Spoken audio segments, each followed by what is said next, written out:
का सौधन और आप देख रहे हैं TV24। इस बार चुनावी समीकरण थोड़ा अलग है, ऐसा हम नहीं, राजनीतिक हवाएं कह रही हैं। दरअसल राजधानी दिल्ली की 7 लोकसभा सीटों पर पिछले चुनाव के मुकाबले इस बार का चुनाव जरा अलग प्रतीत होता है। इससे 2014 और 2019 के चश्मे से नहीं देखा जा सकता और न ही उस आधार पर आसानी से किसी नतीजे तक पहुंचा जा सकता है। पिछले 10 साल में यहाँ बहुत कुछ बदलाव हो चुका है। चुनाव का धरातल एकदम अलग है, कई नए मुद्दे उभर कर सामने आ चुके हैं, तो चुनावी मैदान में किरदार भी अलग अलग है।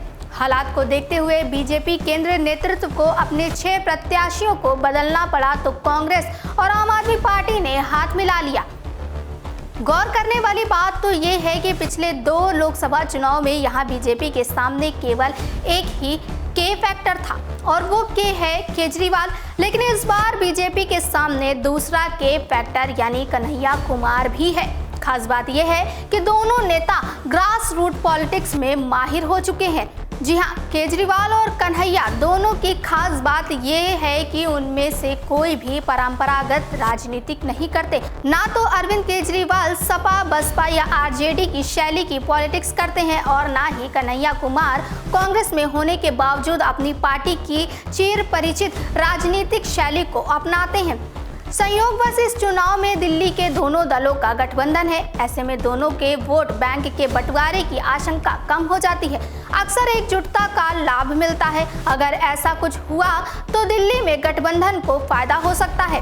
वहीं आगे बढ़ने से पहले हम दिल्ली के इन उम्मीदवारों का हाल देख लेते हैं। उत्तर पूर्वी दिल्ली में बीजेपी के मनोज तिवारी और कांग्रेस के कन्हैया कुमार के अलावा चांदनी चौक से बीजेपी के प्रवीण खंडेलवाल के सामने कांग्रेस के जयप्रकाश अग्रवाल, पूर्वी दिल्ली से बीजेपी के सामने हर्ष मल्होत्रा के सामने आप के कुलदीप कुमार, नई दिल्ली से बीजेपी की बांसुरी स्वराज के सामने आप के सोमनाथ भारती, उत्तरी पश्चिमी दिल्ली में बीजेपी के योगेंद्र चंदोलिया के सामने कांग्रेस के उदित राज, वहीं दक्षिण दिल्ली से बीजेपी के रामवीर सिंह विधुड़ी के सामने आपके सही राम पहलवान और पश्चिम दिल्ली से बीजेपी के कमलजीत शेरावत के सामने आपके महाबल मिश्रा मैदान में है। खास बात यह है कि इनमें से बीजेपी के पास मनोज तिवारी के अलावा दूसरा कोई बड़ा चेहरा नहीं है, जबकि कांग्रेस में उदित राज, जयप्रकाश अग्रवाल, कन्हैया कुमार जैसे नेता हैं, तो दूसरी तरफ आपके उम्मीदवारों के लिए अरविंद केजरीवाल है, जिन्होंने गली गली में जमकर प्रचार किया और अंतरिम जमानत का उन्होंने भरपूर उपयोग किया।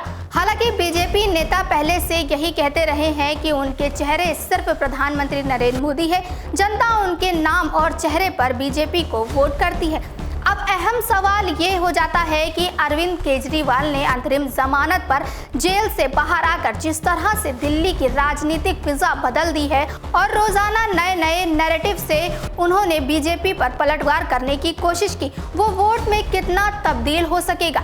यही हाल कांग्रेस का भी है। कांग्रेस में आम आदमी पार्टी से गठबंधन तो कर लिया और उत्तर पूर्वी सीट पर बीजेपी के मनोज तिवारी के सामने कन्हैया कुमार जैसे प्रखर वक्ता उम्मीदवार को खड़ा कर दिया, जिन्होंने प्रचार अभियान में मनोज तिवारी को कड़ी टक्कर देने में कोई कसर नहीं छोड़ी। तो क्या कांग्रेस और कन्हैया मिलकर बदले गए माहौल को वोट देने में करवट कर सकेंगे?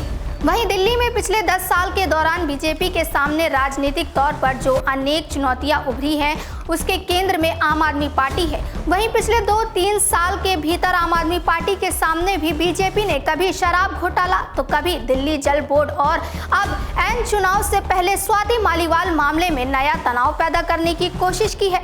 दिल्ली की जनता के सामने दोनों दलों का पक्ष है। दिल्ली के मूल निवासी अपनी जरूरत खूब समझते हैं। शिक्षा, स्वास्थ्य, रोजगार, ट्रैफिक, सड़कें और गंदगी के मुद्दे दिल्ली वालों के लिए अहम है। साथ ही आंकड़ों की बात करें तो दिल्ली देश की राजधानी भले ही है और यहाँ की जनता 100% साक्षर और कामकाजी है, लेकिन मतदान के मामले में यहाँ की जनता में दूसरे राज्यों के मुकाबले जोर जरा कम दिखता है। पिछले 5 लोकसभा चुनाव के आंकड़ों पर गौर करें तो केवल 2014 का लोकसभा चुनाव ही था जिसमें सबसे ज्यादा 65% मतदान दर्ज हो सका, लेकिन उसके बाद 2019 में ये 61% पर आकर गिर गया।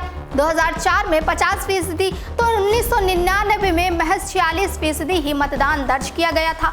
अब देखना दिलचस्प रहेगा कि 2024 के लोकसभा चुनाव में दिल्ली में कितना फीसदी मतदान रिकॉर्ड होता है। ये मतदान फीसदी भी इस बात की ओर इशारा करेगा कि दिल्ली की 7 सीटों का रुझान क्या है। इससे ये भी साफ होगा कि दिल्ली के कितने लोगों में सत्ता परिवर्तन का या सत्ता को बरकरार रखने में आखिर कितनी दिलचस्पी है। तो फिलहाल के लिए इतना ही। तमाम और बड़ी खबरों के लिए देखते रहिए TV24।